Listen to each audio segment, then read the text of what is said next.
যখন ছাত্রদল হলগুলোতে তাদের কমিটি ঘোষণা করেছিল সেই সময় শিক্ষার্থীদের একটা বিক্ষোভ হয়েছিল এবং সেখানে ভাঙচুরেরও কিছু ঘটনা ঘটে। সেই সময় বিশ্ববিদ্যালয় প্রশাসন বাধ্য হয় মৌখিকভাবে হলগুলোতে ছাত্র রাজনীতি বন্ধ ঘোষণা করতে। কিন্তু এখানে একটি প্রশ্ন রয়ে গেছে, যদি ক্যাম্পাসে ছাত্র রাজনীতি থাকে তাহলে হলগুলোকে কিভাবে এই ছাত্র রাজনীতির বাহিরে রাখা সম্ভব হবে? দেখুন, আমি যেই জিনিসটা একদম মনে প্রাণে বিশ্বাস করি, আমি জানি এখানের ভিতরে আসলে সবাই পপুলিস্ট কথাবার্তা বলবে। রাজনীতিবিদরা বা যারা আসলে রাজনীতিটা করে তারা আসলে জনগণকে দিশা দেখায়। তাদের কাজ হলো জনগণকে পথ প্রদর্শন করা। তারা আসলে একটা বয়ান বাজারে আনবে, সেই অনুযায়ী জনগণ সেটা হয় গ্রহণ করবে বা বর্জন করবে। কিন্তু লাস্ট একটা বছর ধরে আমরা যদি বলি, এবং যেহেতু আন্দোলন জিনিসটা আসলে ম্যাসের থেকে উঠে আসে, জনগণের থেকে উঠে আসে, সেই একটা রেশই আমি বলবো যে সেই রেশটা কাটেনি। জনগণ যেটা চাচ্ছে রাজনীতিবিদরা সেটা করছে। ফলত যেই জিনিসটা হচ্ছে যে রাজনীতিবিদদের নিজস্ব কোনো বয়ান নেই, নিজস্ব কোনো সি নেই।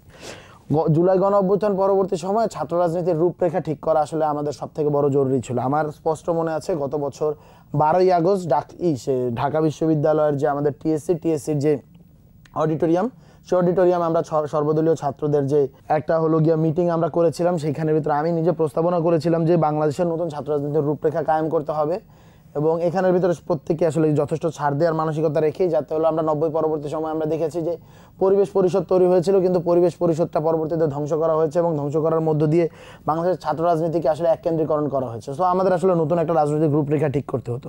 কিন্তু ক্যাম্পাসে বিভিন্ন ধরনের মবক্রেসি, বিভিন্ন ধরনের প্রেশার হলো, এবং এক ধরনের হলো গিয়ে একটা পপুলিস্ট আলাপ সালাপ দিয়ে ক্যাম্পাসের ভিতরে কোনো প্রকার রাজনীতি হবে না, এই হবে না, এই হবে না, এর মধ্য দিয়ে কিছু গ্রুপ তাদের স্বার্থান্বেষী যে মহল, তারা তাদের আসলে ফায়দাটা লোটার চেষ্টা করেছে। এবং যারা আসলে সংগঠন করতে চায় নাই, যাদের আসলে চিন্তা ভাবনা ছিল, আমি যদিও ডাকসুকে খারাপভাবে দেখতেছি না, তবে ডাকসু তো আসলে একটা ইভেন্ট। ডাকসু তো গোটা ছাত্র রাজনীতির দিশা ঠিক করতে পারে না। যেই ছাত্র রাজনীতির নতুন একটা বাংলাদেশকে জন্ম দিয়েছে, এবং বাংলাদেশ না আমরা বলবো যে এই ভূখণ্ডের ইতিহাস তো আসলে ছাত্র রাজনীতির ইতিহাস। সেই ছাত্র রাজনীতির ইতিহাসকে আপনি যদি ডাকসুর মতো কোনো একটা জায়গার ভিতরে আসলে সংকুচিত করে ফেলেন ডাকসুর চিন্তার জায়গা থেকে, তাহলেও সেটা আসলে প্রবলেমেটিক। সেই সংকুচিত হয়ে যাওয়ার প্রবণতা তৈরি হয়েছে, প্রবণতা অবশ্যই তৈরি হয়েছিল, এবং প্রবণতাটা তৈরি করা হয়েছে। আমি বললাম কি, ক্যাম্পাসের ভিতর থেকে যাদের চিন্তা ভাবনা হয়েছে যে এই মুহূর্তে আমরা শুধু ডাকসু করব, এবং এই মুহূর্তে এবং হলো ক্যাম্পাসে কোনো ছাত্র রাজনীতি করতে দিবে না। আরও যদি আমি স্পেসিফাই করে বলি যে আমরা হলো হলে কন্ট্রোল নিব, ব্যানারের বাইরে রেখে গুপ্ত রাজনীতি করব।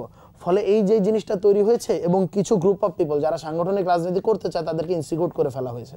এখানে দেখুন, জুলাই পরবর্তী সময় ছাত্র রাজনীতির গুণগত পরিবর্তন ঠিক করতে হতো আমাদের, কিন্তু আমরা গুণগত পরিবর্তন না করে এই পপুলিস্ট যেই চিন্তাটা এসেছে, এবং যেটা আসলে মবের মধ্য দিয়ে আসলে একটা ক্যাওয়াস সৃষ্টি করা হচ্ছে, সেই জিনিসটাকে আসলে সবাই সাবস্ক্রাইব করেছে, সেটাকে আসলে অ্যাড্রেস করা হয়েছে।